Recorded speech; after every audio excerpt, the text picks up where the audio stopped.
الحمد للہ رب العالمین والصلاة والسلام علی سید الانبیاء والمرسلین وعلی آلہ وصحبہ اجمعین اما بعد فاعوذ باللہ من الشیطان الرجیم بسم اللہ الرحمن الرحیم۔ تمام سننے اور دیکھنے والوں کو حافظ عین عباس کا السلام علیکم ورحمۃ اللہ وبرکاتہ۔ گزشتہ روز کی طرح جیسے ہم نے پہلے بھی آپ سے معذرت کی تھی گلے کی خراب ہونے کی وجہ سے، تو آج ہمارا جو گلا ہے اس کی حالت مزید خراب ہے۔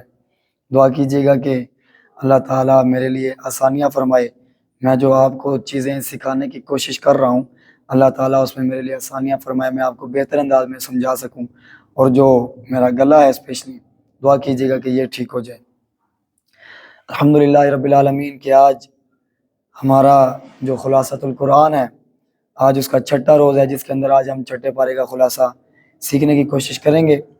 چھٹے پارے کے شروع ہی میں اسلام کا ایک اہم اصول یہ بتا دیا گیا ہے کہ اسلام جو ہے وہ لوگوں کی جو عیب جوئی ہے اس کی پردہ پوشی کا حکم دیتا ہے، یعنی کہ یہ فرماتا ہے کہ کسی کے عیب کھل کر بیان نہ کیے جائیں، اس کے عیبوں کو چھپانے کا حکم دیتا ہے۔ اور آگے پھر یہ بات فرمائی کہ اس کے باوجود جبکہ اسلام لوگوں کے عیب چھپانے کا حکم دیتا ہے، برائی کی تشہیر سے منع فرماتا ہے، اس کے باوجود اگر آپ یہ دیکھیں کہ کہیں پر ظلم ہو رہا ہے تو اس ظالم کے خلاف جو ہے آپ کا آواز اٹھانا، اس کے اسلام آپ کو اجازت دیتا ہے۔ اس کے بعد آیت نمبر 150 میں بتایا کہ جو لوگ ایمان لانے میں اللہ اور اس کے رسولوں کے درمیان تفریق کریں، یا بعض رسولوں پر وہ لوگ ایمان لائیں یا اور بعض رسولوں کو جو ہے وہ جھٹلا دیں، اور ایمان اور کفر کے درمیانی کوئی راستہ وہ تلاش کرنے کی کوشش کریں، تو اللہ تعالیٰ نے فرمایا کہ وہی کافر ہیں۔ مومن صرف وہی ہے جو اللہ تعالیٰ پر بھی ایمان لاتا ہے اور اللہ تعالیٰ کے جتنے رسول ہیں بلا تفریق ان تمام رسولوں پر بھی ایمان لاتا ہے۔ آیت نمبر 153 سے لے کر 161 کے اندر دوبارہ پھر جو یہود کی بہت ساری جہالتیں ہیں، ان کی سرکشیاں ہیں، ان کا ذکر ہوا، اور آگے بڑھ کر پھر اللہ تعالیٰ نے جو ان کے کفر کی وجوہات ہیں اللہ تعالیٰ نے ان کو بیان فرمایا، اور ان کے اس الزام کا جواب بھی دیا کہ ان لوگوں نے جو کہا تھا کہ انہوں نے مسیح بن مریم یعنی کہ حضرت عیسیٰ علیہ السلام کو جو ہے وہ قتل کر دیا ہے، سولی چڑھا دیا ہے، تو اللہ تعالیٰ نے فرمایا کہ بے شک انہوں نے حضرت عیسیٰ علیہ السلام کو قتل نہیں کیا، ان کو ان لوگوں نے سولی نہیں چڑھایا، بلکہ اللہ تعالیٰ نے ان پر جو وہ صورتحال تھی اس کو مشتبہ کر دیا۔ اب اس کے تحت مفسرین کرام یہ بات لکھتے ہیں کہ جو حضرت عیسیٰ علیہ السلام کے ایک حواری تھے، ان کی صورت کو حضرت عیسیٰ علیہ السلام کے جو ہے وہ مشابہ بنا دیا گیا تھا، تو ان لوگوں نے اس حواری کو جو ہے وہ سولی چڑھا کر وہ لوگ یہ سمجھے کہ انہوں نے حضرت عیسیٰ علیہ السلام کو مصلوب کر دیا ہے، جبکہ ایسا نہیں تھا۔ اور اللہ تعالیٰ نے پھر آگے فرمایا کہ انہوں نے حضرت عیسیٰ علیہ السلام کو قتل نہیں کیا، بلکہ اللہ تعالیٰ نے حضرت عیسیٰ علیہ السلام کو اپنی طرف زندہ اٹھا لیا ہے۔ اس کے بعد پھر قیامت سے پہلے یہ بھی بتایا گیا کہ جو اہل کتاب ہیں وہ ضرور بھی ضرور حضرت عیسیٰ علیہ السلام پر ایمان لائیں گے، اور جو حضرت عیسیٰ علیہ السلام ہے وہ پھر ان پر گواہی دیں گے۔ اس کے بعد فرمایا گیا کہ جو یہود کے ظلم ہیں ان کے سبب ان پر وہ چیزیں حرام کر دی گئیں جو ان پر حلال تھی، یعنی کہ پہلے ان پر حلال تھی لیکن ان کے ظلم کی وجہ سے، ان کی عداوت کی وجہ سے، ان کی سرکشیوں کی وجہ سے ان پر وہ چیزیں جو ہیں حرام کر دی گئی، اور اس کی کچھ جو تفصیل ہے وہ ہم لوگ سورہ بقرہ کے خلاصہ کے اندر پڑھ چکے ہیں۔ اب یہودی جو تھے ان کی ایک سرکشی یہ بھی تھی کہ وہ سود کی ممانعت کا حکم آنے کے باوجود سود کا لین دین کرتے تھے، ان لوگوں نے سود کو ترک نہیں کیا تھا۔ یہاں پر یہ یہودیوں کی نشانی بتائی جا رہی ہے کہ یہودی تھے وہ لوگ جو سود کو ترک نہیں کرتے تھے۔ آج مسلمانوں کو دیکھنا چاہیے کہ وہ سود کی دلدل میں کس قدر ڈوب چکے ہیں۔ اس کے بعد آگے فرمایا گیا کہ ان لوگوں کا ہی یہ بتایا جا رہا ہے کہ لوگوں کا ناحق مال وہ لوگ کھایا کرتے تھے، لیکن قرآن نے بتایا کہ جو ان میں سے اہل علم تھے، ان میں سے ایک جو جماعت تھی وہ حق پر قائم تھی، اور فرمایا کہ یہ وہی لوگ ہیں کہ جو نماز کو قائم کرتے تھے، جو زکوٰۃ ادا کرتے تھے، نیکی کے کام کرتے تھے، برائی کے کاموں سے روکتے تھے، انہی کے لیے اللہ تعالیٰ نے پھر جنت کا اعلان فرمایا، اور انہی کے لیے اللہ تعالیٰ نے اجر عظیم کا بھی ذکر فرمایا۔ اس کے بعد آیت نمبر 163 میں بتایا کہ جو وحی ربانی ہے اور جو نبوت کا سلسلہ ہے یہ آپس میں مربوط ہے، یعنی کہ حضرت نوح علیہ السلام سے اس کے بعد کچھ انبیاء کرام کا ذکر کیا، اور پھر حضرت ابراہیم علیہ السلام سے لے کر حضرت عیسیٰ علیہ السلام تک انبیاء کرام علیہم السلام اجمعین، ان سب کا ذکر کرنے کے بعد فرمایا کہ جس طرح ہم نے ان تمام نبیوں پر وحی کی، اے رسول، اے محمد مصطفیٰ صلی اللہ تعالی علیہ وسلم، اسی طرح ہم نے آپ پر بھی وحی نازل کی۔ اور اس کے بعد فرمایا گیا کہ جو قرآن کریم ہی ہے نا، اس کے اندر کچھ رسولوں کے نام اور ان کے جو حالات ہیں وہ بیان نہیں کیے گئے، تو فرمایا گیا کہ جن کے نام اور ان کے حالات بیان ہوئے ہیں، تعین کے ساتھ ان سب پر ایمان لانا فرض ہے، لیکن وہ کہ جن کے نام اور ان کے جو واقعات ہیں، ان کے جو حالات ہیں وہ بیان نہیں ہوئے، ان سب پر بھی ایمان لانا مسلمانوں پر فرض ہے، جن کا ذکر ہے یا جن کا ذکر نہیں ہے، بس جو اللہ تعالیٰ کی طرف سے بھیجا گیا نبی ہے یا بھیجا گیا رسول ہے، مسلمانوں کا ان سب پر ایمان لانا قطعی طور پر فرض ہے۔ اس کے بعد بتایا گیا کہ جو نظام نبوت ہے اور جو رسالت کا نظام ہے، اس کی حکمت بیان فرمائی۔ اس کی حکمت یہ ہے کہ اللہ تعالیٰ نے یہ بتانا تھا یہودیوں کو اور وہ لوگ جو نافرمانیاں کرتے تھے کہ اللہ تعالیٰ جو دعوت حق کا پیغام دینا چاہتا ہے تاکہ اللہ تعالیٰ اس حجت کو تمام کر دے، تاکہ اگر کوئی بندہ کافر ہے، کفر پر رہتا ہے، یا کوئی اپنے گناہوں میں مبتلا رہتا ہے، یا کوئی جو ہے وہ غفلت میں ڈوبا ہوا ہے، وہ بروز محشر یہ بات نہ کہہ سکے کہ ہمارے پاس حق نہیں آیا۔ یہ حکمت اسی وجہ سے بتائی جا رہی ہے نظام نبوت اور رسالت کی کہ حق جو ہے وہ دنیا کے گوشے گوشے تک پہنچا دیا گیا ہے۔ اب اگر کوئی نہیں مانتا تو یہ اس کے اپنی جان پر اس چیز کا وبال ہوگا۔ اس کے بعد اللہ تعالیٰ نے فرمایا کہ جو لوگ کفر کرنے والے ہیں اور اللہ تعالیٰ کی جو سیدھی راہ ہے اس سے مسلمانوں کو، انسانوں کو جو روکنے والے ہیں، وہ لوگ کھلی گمراہی پر ہیں۔ اور فرمایا گیا کہ ایسے کافروں اور ظالموں کو اللہ تعالیٰ نہ تو ہدایت دے گا، نہ ان کی مغفرت فرمائے گا،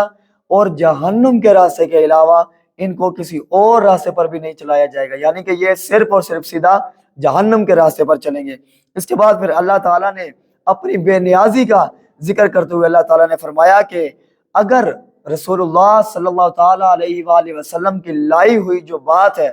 اس کو یہ لوگ مان لیں تو یہ ان کے اپنے لیے بہتر ہے۔ اس میں اللہ تعالیٰ پر بندہ کوئی احسان نہیں کرتا ایمان لا کے، یہ ایمان لانے میں اور نیک اعمال کرنے میں انسان کا اپنا فائدہ ہے۔ فرمایا گیا کہ اگر وہ ایسا کر لیں تو یہ انہی کے لیے بہتر ہے، اگر وہ ایسا نہیں کرتے تو اللہ تعالیٰ کو ان کی کوئی پرواہ نہیں ہے، جو وہ کفر کر رہے ہیں ان کے کفر کی اللہ تعالیٰ کو کوئی پرواہ نہیں ہے۔ اور پھر آگے فرمایا کہ کس وجہ سے پرواہ نہیں ہے، اس لیے کہ وہ زمین اور آسمانوں کا مالک ہے، اور سب چیز جو بھی پوری کائنات کے اندر جہاں کوئی بھی چیز ہے، اللہ تعالیٰ ہر چیز پر نگہبان بھی ہے، اس کو دیکھ بھی رہا ہے، اور اللہ تعالیٰ مشاہدہ بھی فرما رہا ہے، اور تمام چیزوں کی نگرانی کرنے والی ذات بھی رب تعالیٰ کی ذات بابرکت ہے۔ اس کے بعد جو نصارہ ہیں ان کے دین میں غلو کا جو ہے یہاں پر ذکر فرمایا گیا کہ ان لوگوں نے حضرت عیسیٰ علیہ السلام کو اللہ تعالیٰ کا بیٹا قرار دے دیا، یعنی کہ ان لوگوں نے ابن اللہ قرار دے دیا۔ تو ان کے بارے میں پھر اللہ تعالیٰ نے فرمایا کہ دین میں حد سے تجاوز نہ کرو اور اللہ تعالیٰ کے بارے میں ناحق بات نہ کہو۔ مسیح عیسیٰ بن مریم جو ہیں وہ اللہ تعالیٰ کے رسول تھے، اور وہ بھی وہی بات کہتے تھے جو اللہ تعالیٰ قرآن کریم کے ذریعے تم لوگوں کو تعلیم دینا چاہ رہا ہے، یعنی کہ جو تم لوگوں کا قول ہے یہ کہنا کہ جو معبود ہیں جن کی عبادت کی جائے گی وہ تین ہیں، یعنی کہ مقدس باپ، مقدس بیٹا اور روح القدس، اس چیز سے باز آ جاؤ۔ اللہ تعالیٰ ایک ہے، اس کا کوئی شریک نہیں ہے، وہ وحدہ لا شریک ہے۔ اولاد کی نسبت سے اللہ تعالیٰ پاک ہے، وہی آسمانوں کا اور زمینوں کا مالک بھی ہے۔ مزید فرمایا کہ حضرت عیسیٰ علیہ السلام اور جو اللہ تعالیٰ کے مقرب فرشتے ہیں ان کو اللہ تعالیٰ کا بندہ بننے میں کوئی یار نہیں ہے، وہ اس میں کوئی تنگی محسوس نہیں کرتے کہ اللہ تعالیٰ نے ہمیں اپنا بندہ بنا لیا، بلکہ وہ اس چیز کو اپنے لیے اعزاز سمجھتے ہیں کہ اللہ تعالیٰ کی شان جو بندگی ہے وہ ان لوگوں کے حصے میں آئی اور اللہ تعالیٰ نے انہیں اپنا بندہ چن لیا، یہ ان کے لیے اعزاز و اکرام کی بات ہے۔ تو جو لوگ ان کو خدا سمجھ بیٹھے ہیں وہ کن خام خیالیوں میں گم ہیں۔ اس کے بعد آیت نمبر 174 میں فرمایا کہ اے لوگو تمہارے پاس قوی دلیل آ چکی ہے اور تمہارے پاس جو واضح نور ہے وہ بھی آ گیا۔ یہاں پر جو قوی دلیل، اس سے مراد حضور علیہ الصلوۃ والسلام کی ذات بابرکت ہے، سیدنا محمد رسول اللہ صلی اللہ تعالیٰ علیہ وآلہ وسلم کی ذات کو اللہ تعالیٰ نے یہاں پر قوی دلیل سے اللہ تعالیٰ نے ان کو مخاطب فرمایا ہے۔ اس کے بعد سورۃ النساء کی جو آخری آیت ہے اس کے اندر وراثت کا وہ مسئلہ بیان ہوا ہے کہ اگر کوئی شخص مر جائے اور اس کے مرنے کے وقت جو ہے اس کے ماں باپ جو ہیں وہ بھی زندہ نہ ہو اور آگے جو اس کی اولاد ہے وہ بھی نہ ہو، تو شریعت کی اصطلاح میں اسے کلالہ کہتے ہیں، اور یہاں پر پھر کلالہ کے وراثت کے جو مسائل ہیں وہ بیان کیے گئے ہیں۔ اگر کوئی چاہتا ہے اس چیز کو جاننا تو کتب تفاسیر کی طرف وہ رجوع کر سکتا ہے۔ اس کے بعد ہمارے پاس آ جاتی ہے سورۃ المائدہ۔ اب سورۃ المائدہ مدنی سورت ہے، لیکن اس کی جو بعض آیتیں ہیں وہ مکہ المکرمہ کے اندر نازل ہوئی ہیں۔ ترتیب مصحف کے اعتبار سے یہ قرآن کریم کی 5ویں اور ترتیب نزول کے اعتبار سے یہ 113ویں نمبر پر سورت موجود ہے۔ اللہ تعالیٰ نے اس میں 2 آیتیں جو اس کے اندر ہیں اس میں کھانے کا یعنی کہ خوان کا ذکر ہے، اس لیے اسے المائدہ کہتے ہیں، اور سورۃ المائدہ کے بارے میں حضور علیہ الصلوۃ والسلام کا فرمان ذیشان ہے کہ جو شخص سورۃ المائدہ کی تلاوت کرتا ہے تو یہ سورۃ المائدہ اپنے پڑھنے والے کو عذاب کے فرشتوں سے نجات دلاتی ہے۔ اب اس کے اندر اس کا جو آغاز ہے وہ وعدے کو پورا کرنے کے حوالے سے یعنی کہ انسان کی تربیت کرنے سے اس کا آغاز ہو رہا ہے، اور آگے پھر فرمایا کہ جن چیزوں سے استثناء ہے جن کا ذکر ابھی آگے آئے گا، ان کے علاوہ 4 پاؤں والے جتنے بھی جانور ہیں اللہ تعالیٰ نے وہ تمام حلال کر دیے ہیں۔ اور مزید اللہ تعالیٰ نے یہ بات فرمائی کہ اللہ تعالیٰ کی جو نشانیاں ہیں اور حرمت والے جو 4 مہینے ہیں ان کی بے حرمتی نہ کرو۔ اسی طرح جو مکہ المکرمہ کے اندر قربانیاں آتی ہیں یا وہ جانور جن کے گلے میں پٹے ہیں قربانی کی علامت کے طور پر، ان کی بھی بے حرمتی نہ کی جائے۔ اس کے بعد مسلمانوں کو نیکی کے کاموں میں ایک دوسرے کی مدد کرنے کا حکم دیا گیا، اور ایک دوسرے کو جو ہے ظلم کے کاموں میں مدد نہ کرنے کا حکم دیا گیا ہے۔ اب اس آیت مبارکہ کے اندر جو ہے ایک جامع مفہوم ہے، اور وہ یہ ہے کہ ہر خیر کا کام جو آپ کے لیے فائدہ مند ہے، آپ کے بھائی کے لیے فائدہ مند ہے، آپ کے ارد گرد کے لوگوں کے لیے فائدہ مند ہے، یا جس کے لیے آپ کر رہے ہیں اس کے لیے وہ چیز فائدہ مند ہے اور اسلام کی روح سے وہ چیز صحیح ہے، تو آپ کو اس کے کرنے کی اجازت ہے، بلکہ آپ کو اس کا حکم دیا گیا ہے۔ اور وہ کام کہ جو نہ آپ کے لیے صحیح ہے نہ آپ کے ماحول میں رہنے والے لوگوں کے لیے صحیح ہے، اگر بالفرض ان کے لیے کسی طریقے سے صحیح ہو بھی جاتی ہے، لیکن اگر وہ چیز اسلام کی روح سے ٹھیک نہیں ہے تو اس چیز سے باز رہنے کا اللہ تعالیٰ نے حکم فرمایا ہے۔ اس کے بعد آیت نمبر 3 کے اندر جو محرمات قطعیہ ہے ان چیزوں کا ذکر ہوا ہے، یعنی کہ جو قطعی طور پر حرام چیزیں ہیں ان کا یہاں پر ذکر ہوا ہے۔ ان میں سے بعض جو ہیں وہ ہم پہلے خلاصے کے اندر پڑھ کر آ چکے ہیں۔ اب اس آیت مبارکہ کے اندر مسلمانوں کو ایک اعزازی چیز نصیب ہوئی، وہ یہ ہے کہ اللہ تعالیٰ نے یہ بات فرمائی کہ آج میں نے اپنا دین تم لوگوں پر جو ہے وہ مکمل کر دیا ہے۔ اس سے پہلے اللہ تعالیٰ کی جتنے بھی سماوی کتب ہیں، جتنی بھی کتابیں اللہ تعالیٰ نے نازل کی، ان میں سے کسی کے اندر بھی اللہ تعالیٰ نے یہ بات نہیں فرمائی کہ اللہ تعالیٰ نے جو دین کو ہے وہ مکمل کر دیا ہے، بلکہ قرآن کریم کے اندر مسلمانوں کو یہ اعزاز حاصل ہوا کہ اللہ تعالیٰ نے مسلمانوں کو قرآن کریم کے اندر یہ بات فرمائی کہ اللہ تعالیٰ نے تم لوگوں پر اپنا دین مکمل کر دیا ہے۔ اس کے بعد جو شکاری کتوں کے ذریعے سے حلال جانوروں کا شکار کرتے ہیں ان کے متعلق حکم بیان ہوا ہے، اور پھر آگے آیت نمبر 5 میں بتایا گیا کہ جو مسلمان ہیں ان کے لیے اہل کتاب کا جو کھانا ہے وہ حلال ہے، اور مسلمانوں کا کھانا ان کے لیے حلال ہے، بشرط یہ کہ وہ چیز اپنے اصل کے اعتبار سے حلال ہو اور اس میں کوئی حرام چیز ملی ہوئی نہ ہو۔ اور یہ کہ جو اہل کتاب کی پاک دامن اور آزاد عورتیں ہیں ان کے ساتھ مسلمان نکاح کر سکتے ہیں، مسلمانوں کا نکاح کرنا جائز ہے۔ اس کے بعد آیت نمبر 6 میں وضو کے فرائض بیان کیے گئے ہیں۔ یقیناً وضو کے جو فرائض ہیں وہ ہر مسلمان کو آنا ضروری ہے، اور یقیناً آپ لوگوں کو آتے بھی ہوں گے، اسی لیے ہم مزید جو ہے وقت بچاتے ہوئے آگے چلتے ہیں کہ آیت نمبر 8 کے اندر اللہ تعالیٰ نے بے لاگ انصاف کا حکم دیا ہے۔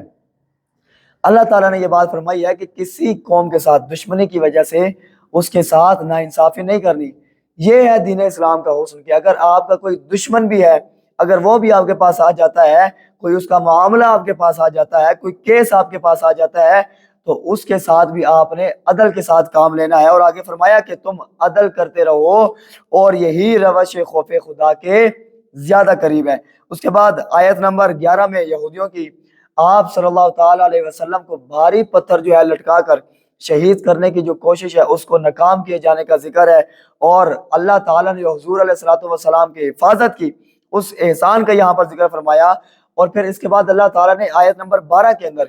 بنی اسرائیل کے ساتھ میثاق کا ذکر کرتے ہوئے اللہ تعالیٰ نے فرمایا کہ بے شک میں تمہارے ساتھ ہوں۔ اب یہ اللہ تعالیٰ جو ہے یہ بنی اسرائیل والوں کے ساتھ مخاطب ہے کہ بے شک میں تمہارے ساتھ ہوں، اگر تم نماز قائم کرتے رہو، اگر تم لوگ زکوٰۃ دیتے رہو، میرے رسولوں پر ایمان لاؤ، عزت کرتے ہوئے ان لوگوں کی مدد کرو، اور اللہ تعالیٰ نے جو تم لوگوں کو مال دیا ہے اس سے اللہ تعالیٰ کو قرض حسنہ دو، تو اللہ تعالیٰ ضرور تمہارے گناہوں کو مٹا دے گا اور تمہیں ان جنتوں میں داخل کر دے گا کہ جن کے نیچے سے نہریں بہتی ہیں۔ اب یہ میثاق ہو گیا۔ اس کے بعد پھر ان لوگوں نے دوبارہ سے شکنیاں جو کی، بدعمالیاں کی، ان کی وجہ سے ان پر اللہ تعالیٰ کی لعنت کیے جانے کا ذکر ہے۔ آگے چل کر فرمایا کہ اللہ تعالیٰ نے جو وعدہ ان لوگوں سے کیا تھا، یا ان لوگوں نے جو اللہ تعالیٰ سے وعدے کیے تھے، وہ کثیر تعداد میں ایسے وعدے تھے جن لوگوں کو انہوں نے جھٹلا دیا تھا، ان لوگوں نے وعدہ خلافی کر دی تھی۔ پھر ان کے متعلق اللہ تعالیٰ نے فرمایا کہ ان کی وعدہ خلافیوں کی وجہ سے، بدعمالیوں کی وجہ سے، سرکشیوں کی وجہ سے ان کے درمیان عداوت پیدا کر دی گئی، ان کے درمیان نفرت پیدا کر دی گئی۔ اہل کتاب کے جو جرائم ہیں وہ تو بہت زیادہ ہیں، لیکن یہاں پر بہت کم بیان ہوئے ہیں۔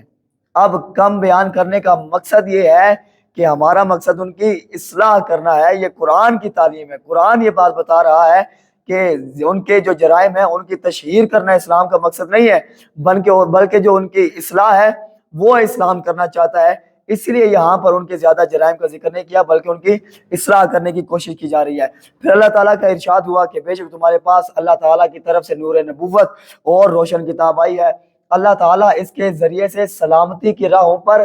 انہی لوگوں کو چلاتا ہے کہ جو اس کی رضا کی پیروی کرتے ہیں، اور اپنے اذن سے ان کو اندھیروں سے نکال کر، یعنی کہ گمراہی کے جو اندھیرے ہیں، جو بدبختی کے اندھیرے ہیں، اس سے نکال کر اللہ تعالیٰ انہیں ایمانی نور عطا فرما دیتا ہے اور ان کو سیدھے راستے کی طرف گامزن فرما دیتا ہے۔ اس کے بعد آیت نمبر 17 میں اللہ تعالیٰ نے مسیح بن مریم، حضرت عیسیٰ علیہ السلام کو جو لوگ معبود کہتے ہیں، ان کو خدا بنا بیٹھے ہیں، اللہ تعالیٰ نے ان کو، یہ کہنے والوں کو، حضرت عیسیٰ علیہ السلام کو خدا کہنے والوں کو اللہ تعالیٰ نے یہاں پر کافر کہا ہے، اور فرمایا کہ بفرض محال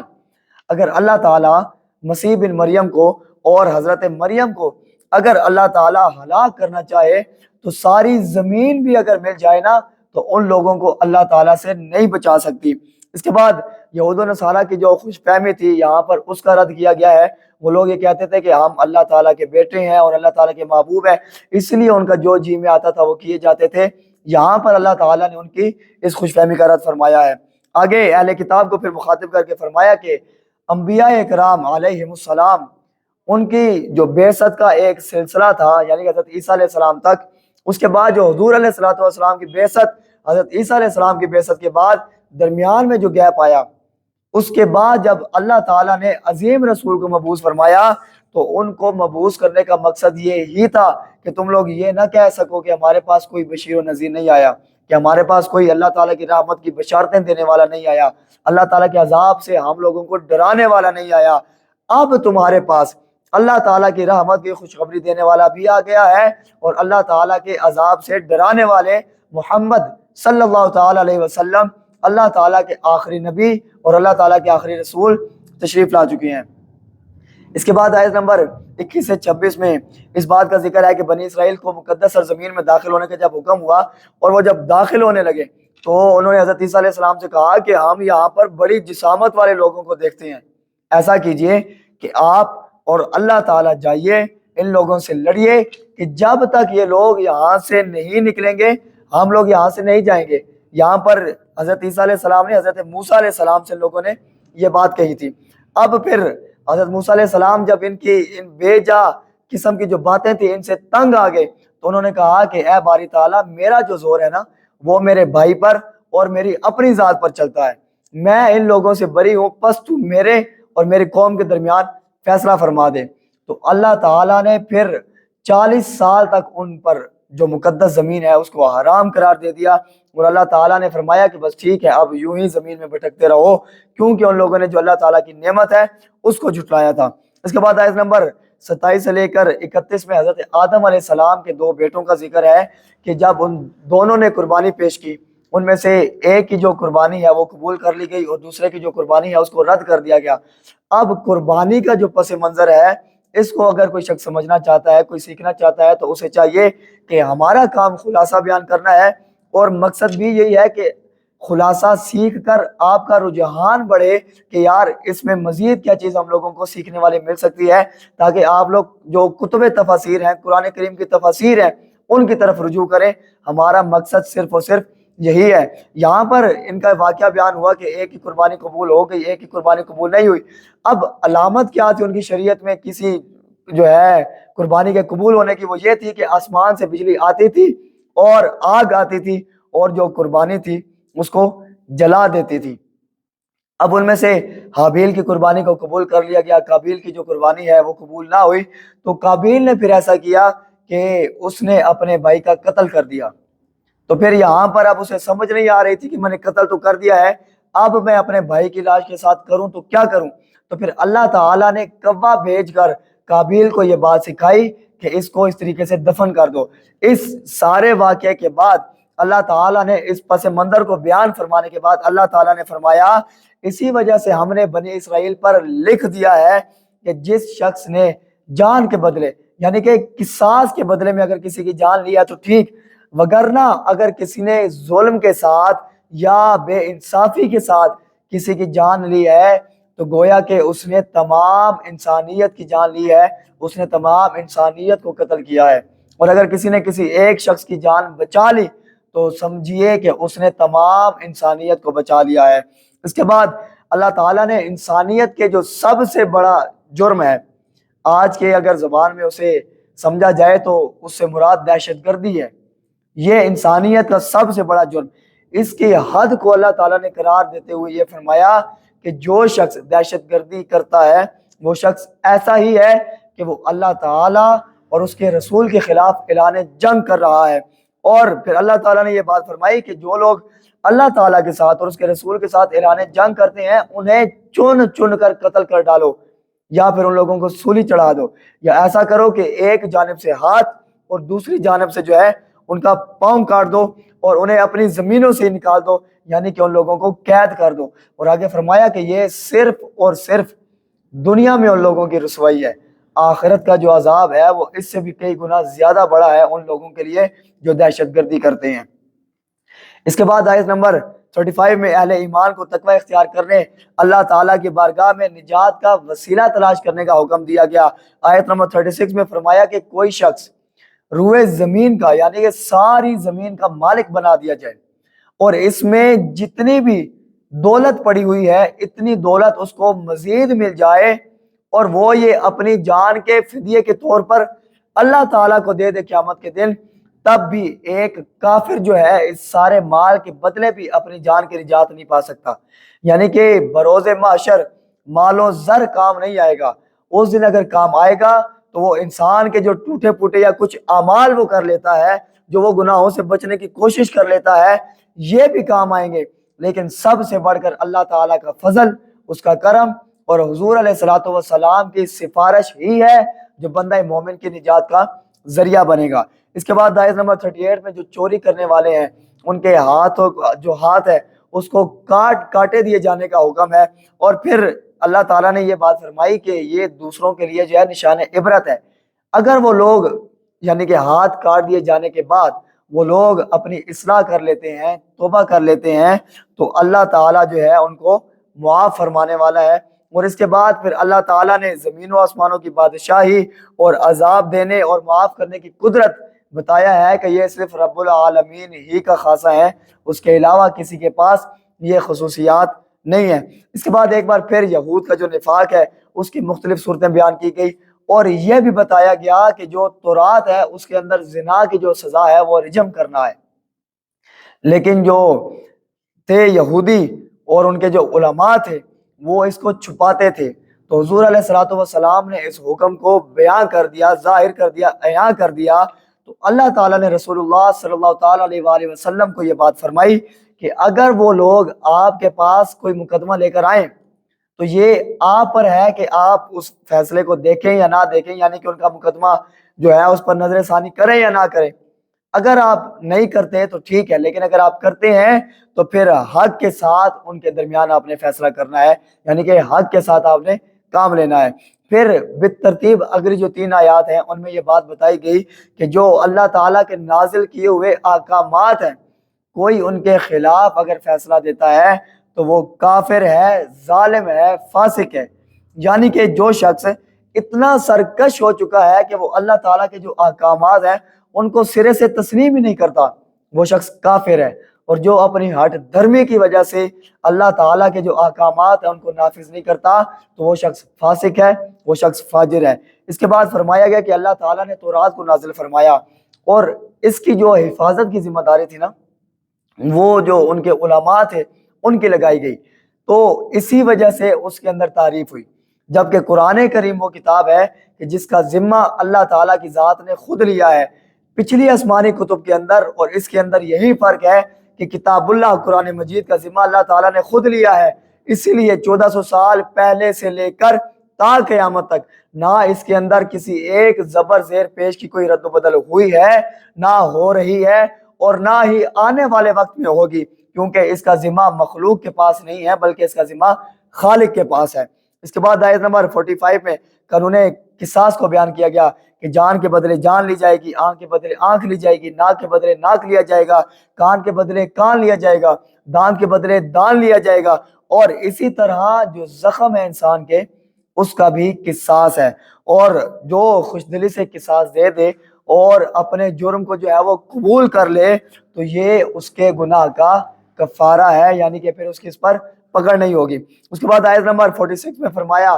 کہ حضرت موسیٰ علیہ السلام کے بعد بھی جو سلسلہ نبوت ہے وہ جاری رہا، اور ان کے نقش قدم پر چلتے ہوئے حضرت عیسیٰ علیہ السلام دنیا میں تشریف لائے۔ انہوں نے تورات کی تصدیق کی اور اللہ تعالیٰ نے ان کو انجیل عطا فرمائی۔ تو جو تورات کی طرح سراپہ نور بھی ہے، سراپہ ہدایت بھی ہے، تورات اور انجیل کے بعد قرآن اور اس کی خصوصیات کا ذکر فرمایا کہ جو قرآن کا نزول ہے یہ حق کے ساتھ ہوا ہے، حق پر ہوا ہے، اور جو پچھلی سماوی کتب ہیں یہ ان پر مہیمن ہے، یعنی کہ ان کے محافظ ہے، ان کی نگہبان ہے، ان پر نگران ہے۔ اس کے بعد آیت نمبر 48-49 میں بتایا کہ اللہ تعالیٰ نے ہر امت کے لیے ایک شریعت اور واضح راہ عمل جو ہے وہ مقرر کر دی۔ اب اللہ کی اگر مشیت ہوتی تو اللہ تعالیٰ سب کو ہی ایک امت بنا دیتا، یہ فرقہ بازی ہی نہ ہوتی، یہ جو مختلف قسم کے دین ہیں یہ ہوتے ہی نہ، لیکن اللہ تعالیٰ نے یہ فرمایا کہ جب میں نے حق کو بھی ظاہر کر دیا، باطل کو بھی ظاہر کر دیا، تو اب انسانوں کے پاس یہ اختیار ہے کہ وہ دونوں میں سے جس راہ کو چاہیں اختیار کر سکتے ہیں، لیکن اگر وہ لوگ حق کو اختیار کرتے ہیں تو ان کے پھر اللہ تعالیٰ دنیا و آخرت میں نصرت کی اللہ تعالیٰ نے ان کے ساتھ جو ہے وہ وعدہ فرمایا، اور جو لوگ باطل پر قائم رہتے ہیں ان کا جو وبال ہے ان کی اپنی جانوں کے اوپر ہی آئے گا۔ اس کے بعد آیت نمبر 51 میں بتایا کہ یہود و نصارہ کو اپنا دوست نہ بناؤ۔ نصرانیوں کو اور یہودیوں کو اسلام نے اپنا دوست بنانے سے منع فرمایا ہے، کیونکہ وہ آپس میں نا مسلمانوں کے خلاف ہیں، یعنی کہ جب مسلمانوں کے خلاف کوئی بات کرنی ہو تو وہ لوگ ایک دوسرے کے ساتھی بن جاتے ہیں، جیسا کہ آج ہمیں فلسطین کے معاملے میں نظر آتا ہے کہ جب فلسطین پر ایک اسرائیل نے حملہ کیا تو کئی ایسے ممالک ہیں کہ جن کے مذاہب اور ہیں لیکن وہ بھی اسرائیل کے ساتھ مل کر فلسطین پر حملہ کرنے میں ان کا تعاون کر رہے ہیں، اور 57 اسلامی ممالک ایک دین پر ہونے کے باوجود وہاں کی ایک بیٹی کو پانی تک نہیں پلا سکتے۔ یہ ہمارے لیے لمحہ فکریہ بھی ہے۔ اس کے بعد فرمایا گیا کہ جو لوگ یہودیوں کی، نصرانیوں کی جو ہے دوستی کو اختیار کرتے ہیں تو اللہ تعالیٰ ان کو پھر انہی میں سے بنا دے گا۔ یہ کتنی بڑی وعید ہے اللہ تعالیٰ کی طرف سے کہ ان کے ساتھ اگر کوئی دوستی رکھتا ہے تو وہ یوں ہی سمجھے کہ وہ انہی میں سے ہے۔ اس کے بعد جب اللہ تعالیٰ مومنین کو فتح دے گا، یہاں پر ان منافقین کا ذکر ہو رہا ہے کہ جو گردش سے ڈرتے تھے، یعنی کہ حالات کے بدل جانے سے ڈرتے تھے۔ فرمایا گیا کہ جب اللہ تعالیٰ مسلمانوں کو فتح دے گا تو یہی کافر جو ہیں، یہی منافق جو ہیں، یہ اپنے کیے پر شرمندہ ہوں گے۔ اس کے بعد آیت نمبر 54 میں بتایا کہ اللہ تعالیٰ کا دین کسی کا محتاج نہیں ہے۔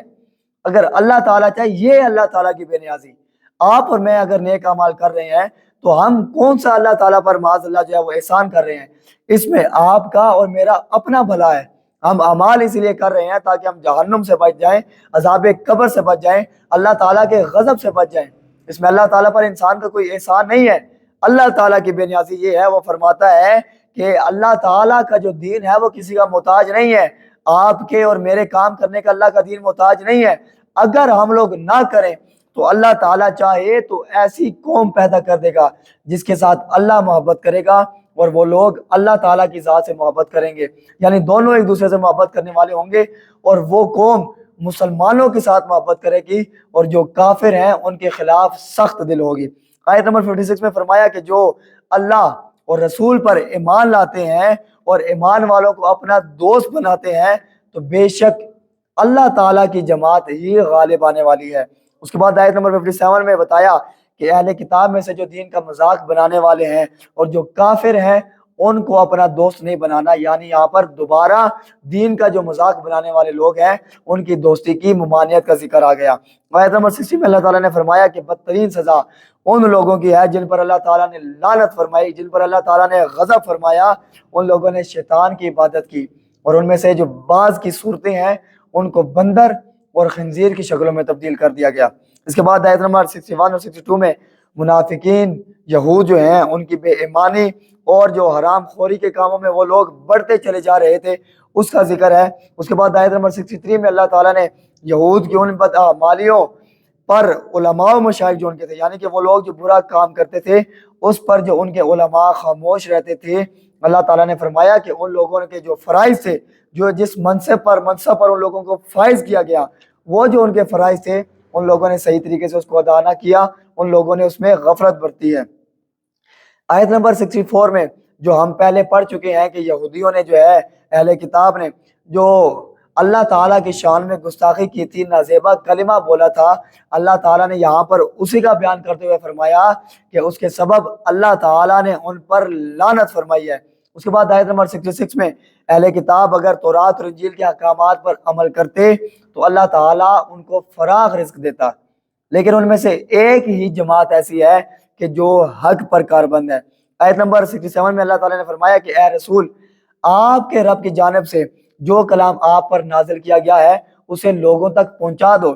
بالفرض اگر آپ ایسا نہیں کرتے تو آپ نے اللہ تعالیٰ کا جو پیغام ہے اس کو نہیں پہنچایا، اور اللہ تعالیٰ ہی آپ کو لوگوں کے شر سے محفوظ رکھنے والا ہے۔ اس کے بعد آیت نمبر 68 میں اہل کتاب سے فرمایا کہ جب تک تورات، انجیل اور قرآن کے احکامات پر عمل نہیں کرو گے ہدایت نہیں پا سکتے۔ اب آیت نمبر جو 69 ہے، آخری آیت نمبر 69 میں فرمایا کہ جو ایمان کے دعوے دار ہیں، اب یہودی ہیں، صابئین ہیں، نصارہ ہیں، یہ تمام اگر اللہ تعالیٰ پر اور اس کے تمام رسولوں پر جو ہے وہ حقیقی معنوں میں ایمان لے آتے ہیں، قیامت کے دن پر ایمان لے آتے ہیں، اور وہ لوگ جو ہیں وہ برائی کے کاموں سے بچ جاتے ہیں، تو ان لوگوں پر نہ تو کوئی خوف ہوگا اور نہ وہ لوگ غمگین ہوں گے۔ اس کا مطلب یہ ہے کہ جب وہ اللہ تعالیٰ پر حقیقی معنوں میں مان لائیں گے تو اللہ تعالیٰ کے جتنے احکامات ہیں ان کو ماننا بھی پھر ان پر لازم ہو جائے گا، جو میں نے بات پہلے کہہ دی برائیوں سے بچنے والی۔ اور حضور خاتم المرسلین صلی اللہ تعالیٰ علیہ وآلہ وسلم پر اور قرآن کریم پر بھی ایمان لانا ان کے لیے لازم ہے۔ اگر کوئی یہ سارے کام کر لیتا ہے تو اب وہ یہودی، نصرانی یا صابئی نہیں رہتا، بلکہ اب وہ مومن بن جاتا ہے، مسلمان بن جاتا ہے۔ اس کے بعد آیت نمبر 70 اور 71 میں بنی اسرائیل کے انبیاء کو جھٹلانے اور قتل کرنے کا بیان ہے، اور اس کا سبب وہی بات ان کی یہ خوش فہمی تھی کہ ان کو جو ہے عذاب نہیں دیا جائے گا، خود کو لاڈلا سمجھتے تھے، تو اللہ تعالیٰ نے اس کا یہاں پر رد فرمایا ہے۔ اب آیت نمبر 73 سے 80 تک اللہ تعالیٰ نے جو نصارہ ہیں دوبارہ سے ان کے جو عقیدے کی خرابی ہے اس کو یہاں پر بیان کیا کہ جو الوہیت عیسیٰ اور تثلیث یعنی کہ 3 خداؤں کے قائل ہیں، ان کے متعلق فرمایا کہ اللہ تعالیٰ کی ذات ان ساری چیزوں سے بری ہے، اللہ تعالیٰ کی ذات وحدہ لا شریک ہے، اور مسیح بن مریم یعنی کہ حضرت عیسیٰ علیہ السلام بھی بنی اسرائیل کو اسی چیز کی تعلیم دیتے رہے ہیں۔ اب مسیح جو عیسیٰ علیہ السلام ہے یہ بھی اللہ تعالیٰ کے ایک رسول ہی تھے، جیسے ان سے پہلے اللہ تعالیٰ نے رسولوں کو نازل فرمایا، اور ان کی جو ماں ہے ان کو یہاں پر صدیقہ کہا گیا ہے، وہ عام انسانوں کی طرح کھانا کھاتے ہیں۔ فرمایا کہ جو عام انسانوں کی طرح کھانا کھائے یہ انسان کا احتیاج ہے، اور جو چیز محتاج ہو وہ خدا کیسے ہو سکتی ہے؟ خدا تو وہی ہوتا ہے جو ہر محتاجی سے پاک ہو۔ اس کے بعد نافرمانیوں، بے اعتدالیوں اور نیکی کا کام اس کا حکم نہ دینا اور برائی کے کاموں سے نہ روکنے کی وجہ سے اللہ تعالیٰ نے حضرت داؤد علیہ السلام سے اور حضرت عیسیٰ علیہ السلام کے ذریعے سے ان لوگوں پر لعنت کی۔ اور آگے پھر ان کی بے اعتدالیوں کو بیان کرنے کے بعد مسلمانوں سے یہ بات فرمائی کہ تمہارے جو اکثر دشمن ہیں نا وہ یہودی ہیں، اور جو تمہارے دشمن بہت زیادہ ہیں وہ مشرکین ہیں۔ جو نصارہ ہیں ان میں سے بعض عالم ہیں، بعض راہب ہیں جو تکبر نہیں کرتے، اور ان میں سے کچھ جو ہیں وہ مسلمانوں کے دوست بھی ہیں۔ معذرت چاہوں گا کہ گلا ٹھیک نہیں تھا، پھر بھی آپ سے درخواست یہی ہے کہ الفاظ پر غور کیجیے گا کہ ہم آپ کو کیا سمجھانا چاہ رہے تھے۔ ہم اس چیز کی گواہی دیتے ہیں، اور انشاءاللہ آگے سے جتنے بھی ہم پاروں کا خلاصہ بیان کریں گے اس کے آخر میں یہ گواہی دیا کریں گے کہ ہمارے رب نے جو کہا سچ کہا، حق کہا۔ یہ تھا چھٹے پارے کا خلاصہ جو آج ہم نے سیکھنے کی کوشش کی۔ دعا ہے اللہ تعالی ہم سب کو سیکھ کر، سمجھ کر اس پر عمل پیرا ہونے کی توفیق عطا فرمائے۔ وما توفیقی الا باللہ۔